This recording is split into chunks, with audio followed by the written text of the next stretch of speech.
Hey everyone, and welcome back to the Firefighters Podcast, where we seek to develop, inspire, and motivate the world of the emergency services operator through a series of wide-ranging conversations. Now, before we go any further, just hit that rate, follow, or subscribe button on whatever platform you're listening to. It's a key performance indicator for us and helps us reach even more people. Now, here's what we've got for you today. Here we go with another one of our collaboration pieces from the Emergency Services Show 2025. This was once again held in the beautiful NEC at Birmingham, and we record some live podcasts there. And today we're going to be diving into the intersection of human factors, patient care, and the evolving challenges facing our emergency services. I'm joined by two people with deeply different vantage points on this same problem. First, we have Andy Youngson. Andy is an advanced paramedic in pre-hospital care with East Midlands Ambulance Service, a clinician who spent years at the sharp end of halo events where rare, high-stakes decisions can make or break patient outcomes. Andy brings a frontline lens to how stress, communication, and hierarchy collide with those moments and what's being done to prepare teams for them. And then there's Simon Nevitt. Simon is Market Access Manager at Galen Pharma, a man whose career bridges medicine, business, and system-wide change. With decades in senior leadership across the pharmaceutical and medical equipment world, Simon's helped shape how treatments, equipment, and protocols actually reach the hands of clinicians and ultimately the patients who depend on them. Together in this short one, we're going to explore how culture, training, and communication need to evolve across our ambulance, fire, and wider emergency services. From the legacy of Martin and Elaine Bromley's story, again, if you haven't heard that one, that's way back in the episodes, but a really, really good listen because we reference it in this episode. Also to the rise in bariatric challenges across the UK. This conversation asks a simple but essential question. How do we keep care human for people we serve and for the professionals who deliver it? Let's get in there and I'll see you on the other side. When we first got talking, Andy, we both related back to Martin Bromley. Yeah. So Martin and Elaine Bromley, and I wanted to start us there. People can probably cycle back in the podcast and listen to my conversation with Martin, but how did that trigger off a lot of the work that's been going on? Well, first it was in aviation and then all across our NHS about the way in which we're working together and the way in which we're looking after patients. So I think if you look right back at the Elaine Bromley case, the can't intubate, can't ventilate case, it was a really quite profound case because it highlighted that actually hierarchical challenges existed between various clinical levels. And then if we look at how that's continued within the paramedic practice, for example, we still don't educate ourselves enough about how we manage human factors. So we give human factors this big umbrella term, but actually human factors is looking at the systems and how humans interact with those systems, whereas actually what we tend to look at more within paramedic care is the non-technical skills and how we manage the challenging conversations, the communication styles that we adapt, being aware of the ergonomics and the environments that we're working in, and then actually how all of that is associated to positive patient care. So when we talk about human behaviours, we're not just talking about the way in which the patient is presenting itself to us. We're talking about the way in which we're working with each other, whether it be seniority, whether it be a symbiosis of language and expectations and acceptance of ideas and stuff like that. It's always been a bit of a hierarchical system, similar with the fire and rescue service, similar with the police. It's a rank-based system. It's a command and control system. In hospitals, you've got surgeon, doctors, nurses, and then there is that. It's written down on the org chart. You kind of struggle to get away from it. But how should we be thinking about it differently when we are actually all doing a patient-focused approach? I think this is where it's about utilising the team to the best of their efforts and also the clinical leadership. So if we look at paramedic practice, for example, we'd see that the paramedic has to be in charge, has to clinically lead, but actually that paramedic may be the best person to do the clinical intervention. Okay. And they can maximise their bandwidth by trying to multitask and do both things. So actually what we need to recognise is that the value in checklists and algorithms mean that actually you could step back, you could task allocate that clinical leadership to a different clinical grade so a clinical intervention can occur that would then improve the patient's care on scene. But how do people balance that with the fact that they probably feel like they still have overall responsibility and balancing that sort of sphere of control, sphere of influence? And I think that just comes with the change in practice. I think the ambulance service particularly are going away from command and control. This episode is brought to you in partnership with Godiva Limited. Godiva is one of the world's leading providers of specialist equipment for emergency services market. Godiva produces a comprehensive range of fire pumps, including vehicle-mounted, portable, and their cutting-edge integrated total water flow control system, SAMFlows. I've been using Godiva my entire career as a reliable pump on the fire ground. It is such a crucial element of a successful firefighting team that you want to empower your crews with the very best, reliable, quality product. Reach out to our partners by checking the notes in the podcast. Now back to the show. I think, like you rightly alluded to, the fire service and the police are very much a command-orientated roles. We struggle with it, yeah. Whereas the ambulance service, we've got a variety of clinical grades, all without insignia on the shoulders. Okay. So I think that then means that the natural divergence is that a paramedic is often seen as a senior clinician on scene, and then we may have HEMS or critical care teams that turn up. But actually, it doesn't need to be that HEMS team, that critical care team. It's about how we're interacting as a clinical team that makes a difference. Right. So quite often, if I was to put support on a scene, it's not I'm here to take over, it's what can I do to help you. And you can see that somebody's mind will be blown if you turn up as an extended skills paramedic and you go, right, well, I'll do CPR because everything else is being managed and I'll leave you to manage this as a paramedic. That actually that shift in leadership is a real positive thing, because they know that actually they're doing a good job at that, but you're there as a safety net if things start to go wrong. But it's just changed, it's that culture change, which will take time. You mentioned CPR there, which is a lovely little segue in for me.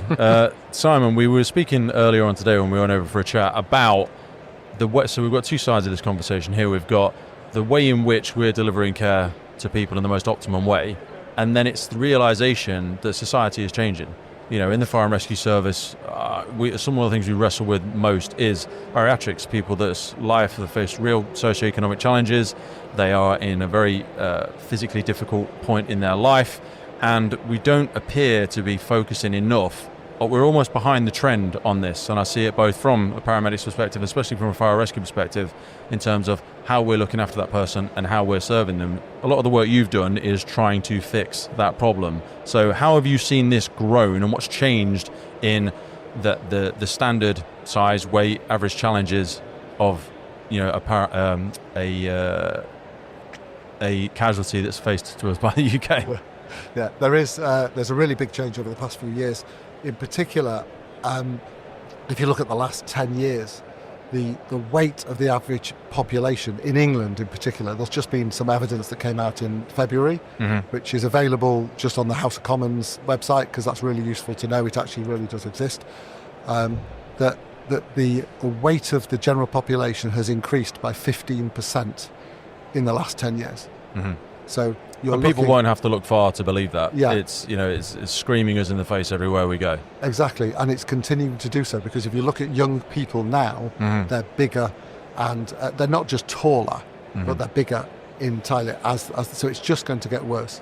And at the moment, we're not taking account of the fact that 60% of the adult population over 25 is either overweight or clinically obese. That's 60%. That's 2 in every 3 people.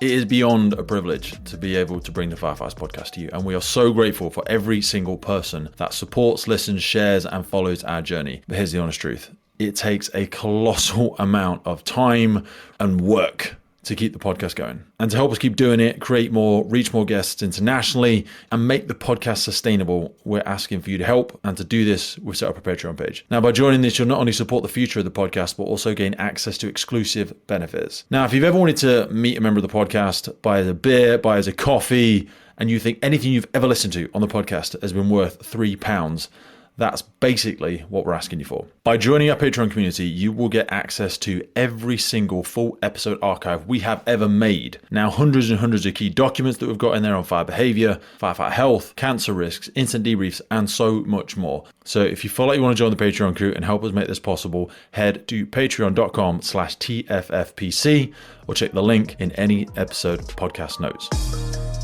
Is this from a BMI scale? Yeah, this is a BMI scale, but that's the only measure that the government use, so we have to use that. Yeah. And people aren't really taking. To be fair, even if that person is in shape, but again, the irony is somebody like me, hopefully, touch wood, would be less likely to require that clinical intervention. But it could be someone that's still fit and healthy. They're just a larger human being, and anybody that's larger. I've had varicose vein surgery in the last year because a big body is just under more stress. Yeah. It just is. Yeah. There's a lot of very, very fit, very large people, and we have to accept that.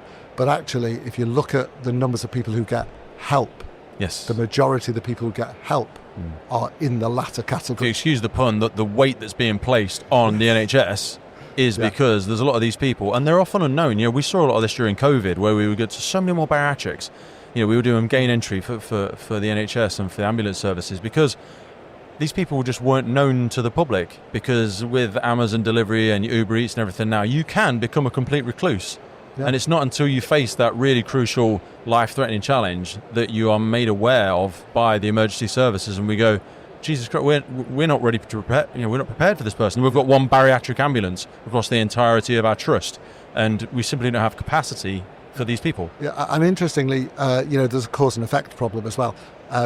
Several ambulance services have reduced the size of their ambulance because of the C1 category thing. Okay. Because you've got for people that don't know what that license. means, just expand. Right, so you've got to have in order to have a box ambulance, to drive a box ambulance, you've got to have a special part of your license. Yep. It's called a C1, and if you did it privately, it would cost £1,000. Mm-hmm. So you have to pay. Somebody has to pay for that. So a lot of ambulance services have reduced the size of their ambulances and kept their big ambulances for bariatric care. Okay. So they're getting fewer and fewer of them, when in fact there are more and more bariatric patients. Because bariatric starts at about 140 kilos. Wow. Yeah, I know. Okay. That's the BMI, that's the numbers. So you've got to be able to use that as the basis. So it's 6.2 kilos a stone, that's it's 23 stone. 23 and a half stone, yeah. So that's where bariatric starts. Yeah. And 29% of the population over 35 are in that category in England. 29% of over 35. That we know of. That's the government statistic. And that's from people that are self-reported. You're like, how many people are still, those sort of people that are sitting at home filling out, they're probably the people that we've assessed when they've finally made their way to the hospital and we ask them to fill out a survey. Yes. There's probably a significantly larger hidden population that we're simply unaware of. Yeah, a lot of the work was done using GP records, obviously. Mm-hmm. So when you look at that sort of thing, GPs have got patients have come in, but of course a lot of patients are, as you say, they're bedbound, they don't, or they're housebound. And doctors don't tend to go out anymore. So it's a catalogue of disaster, if you like, waiting to happen. So, Andy, when you've been working with different trusts around the UK and you've been taking part in a lot of this academic research, what have you found to be some of the low-hanging fruit if people are recognising that they have an issue with the way that their teams are working together on the scenes?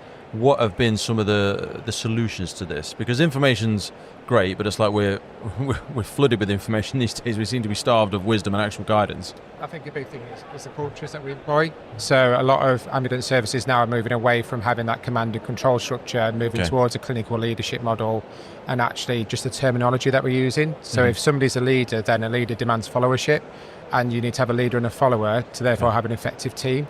Yes. So the terminology that we're using on scene makes it more accepted that we create this abstraction of really that hierarchical challenges that we've been used to previously. Yeah. And I think the other thing is that it's discussed a lot more within education around the ability to challenge somebody.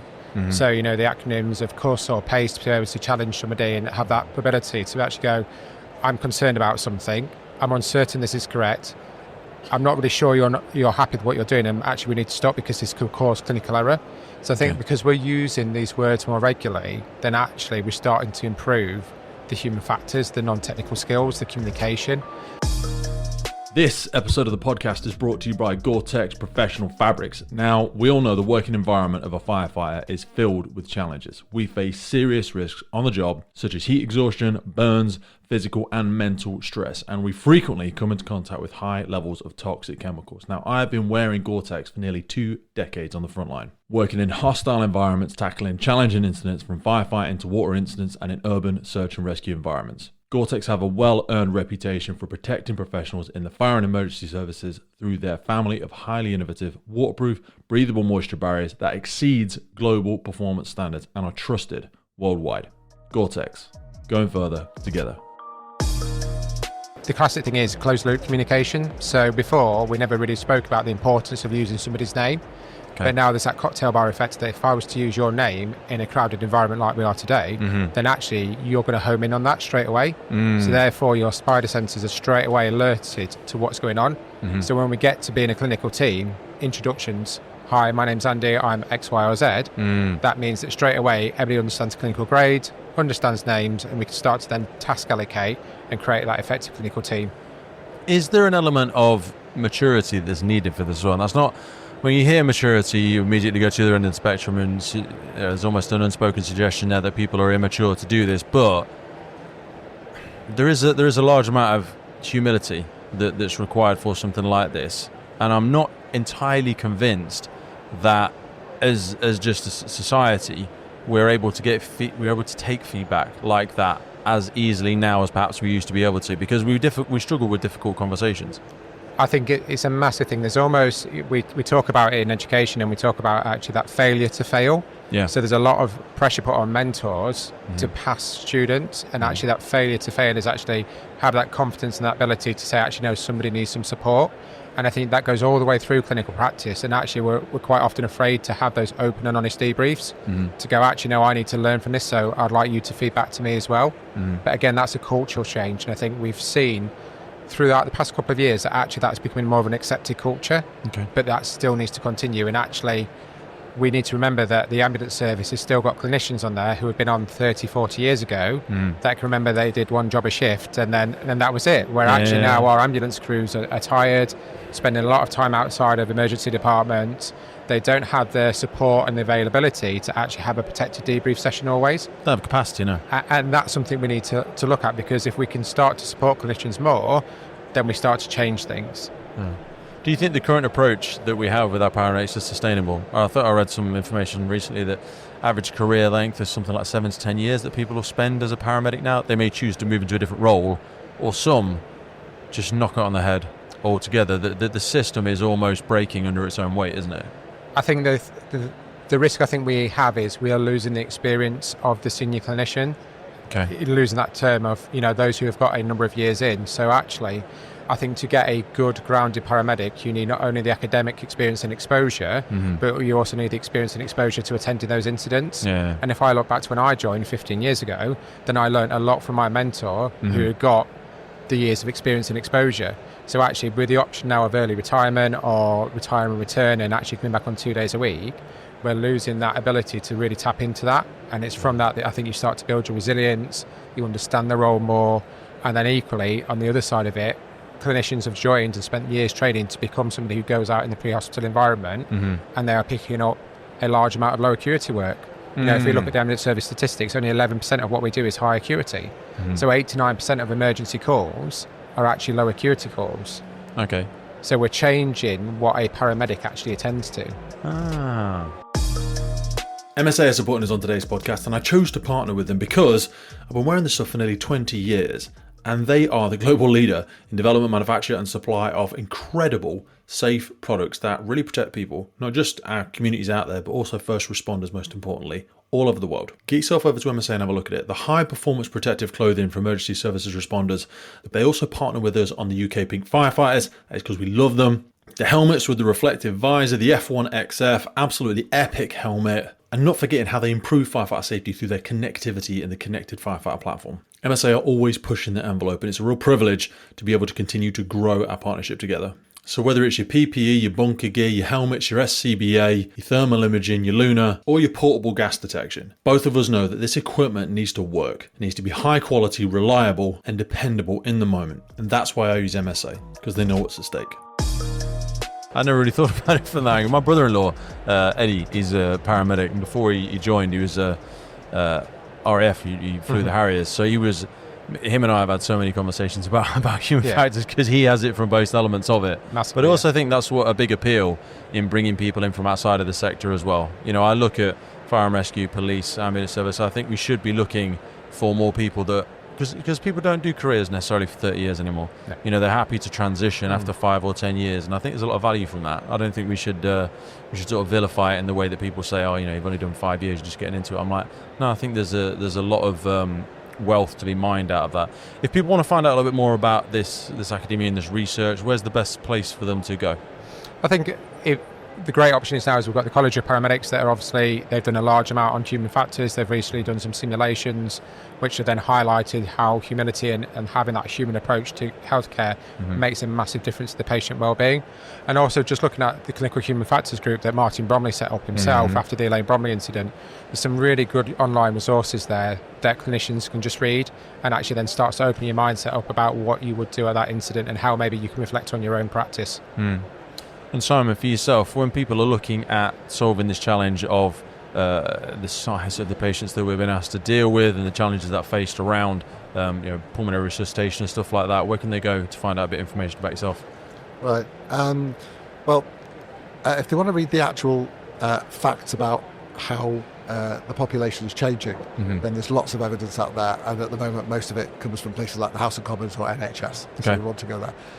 If you want to talk to people about what you could possibly do, then there's a great deal of work gone on with simulation in particular, and that's something that we really have to get into, because at the moment the training that we do for fire, ambulance, police is all done at a very low level, if you like, when it comes to the larger population. Use that carefully. No, 100%. Yeah. Because it's not very realistic traiing. No, you often got a dummy that's got some sandbags attached to it or something like that, and that's not how our body behaves. Yeah, no. Well, somebody actually said to me today, a paramedic actually came, and I asked them how they were trained, and they said they had this mannequin, and it was a thin mannequin, a normal size, sort of like a man with a 38-inch chest type of thing, and it was full of sand. So it was incredibly heavy, but it was really thin. That's not a bariatric patient. That's just a heavy. But also the body doesn't behave the same. I've seen the one you had on the table. Yeah. The way that it moves, and it's the same for us in the fire and rescue service when we just use ones that are full of foam with sand. I'm like, that's not how a body behaves. The ergonomics is totally different. You're 100% right. There's now a situation where the simulation technology has got so good.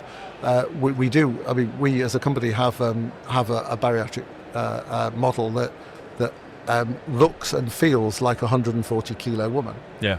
Right? And that makes a really big difference.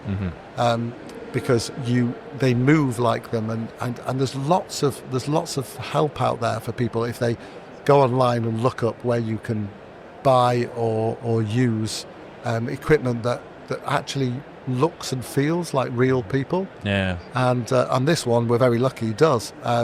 But it's not just about being able to be trained, it's about understanding what's out there. I mean, with patient-wise, that we're in a situation now where people are bigger. They're getting... I think it's only going in one direction as well, to be brutally honest. They're getting less exercise. We think they're getting more exercise, but they're actually not. There's a group of people that are getting more exercise. They're the people who go out to gyms. And I always say it's called the Matthew principle. So they say the rich get richer, the poor get poorer. Yeah. The fit get fitter. Yeah. And it's the same with like the highly educated get better. These people that are stuck in low socioeconomic levels, the education, the amount of cognitive horsepower and will it takes to rip your life off the launching pad of a challenging community. Is that people say, just pull yourself up by your bootstraps. Someone said to me the other day, they're like, if you can't see a role model across the dinner table, you are at a massive disadvantage to other people that live in a different area to you, and that's not going to change for you. 100%. You actually mentioned about different socioeconomic measures. The difference, I said about 60% of people are either overweight or obese. Yeah. Right. The difference actually is, if you're in a lower socioeconomic group, you're 65, and if you're in a higher group, you're 55%. Yeah. So the difference is 10% just on your earning potential or your the blind look of where you were born or who you were born to. Yeah. That was not in your sphere of control or influence. It's even worse if you're black. Yeah. And there's no connotation here. The numbers are 75% black and 65% British white. So it gives you an idea of where we are, and these are things we need to look at, we need to address, because whilst that social challenge is going to be an enormously heavy lift for all of society to go for, what we can at least do to flatten the curve a little bit is ensure that we're prepared to deal with these people and treat them exactly the same on the worst time of their life. 100%. You should never be presented with a patient you've not had a chance to learn what to do about. Do you know what I mean? That's a badly put thing, but no, you know what I'm saying. You walk in, you see a patient, and you go, "Oh my God, I've never seen anything like this before." I'm going to try and mackle together a solution. That's not a good place to start. No. And so training is massively important, and we don't do enough of it. Simon, Andy, appreciate your time, fellas. Thank you very much. It's a pleasure. Well, that's it for today, folks. Hope you took a lot away from that episode. We started the Firefighters podcast to develop, inspire, connect, motivate, represent, and most importantly, celebrate the world of incredible emergency services operators and the wider sector through this series of wide-ranging conversations. We really love creating this podcast and bringing it to so many people.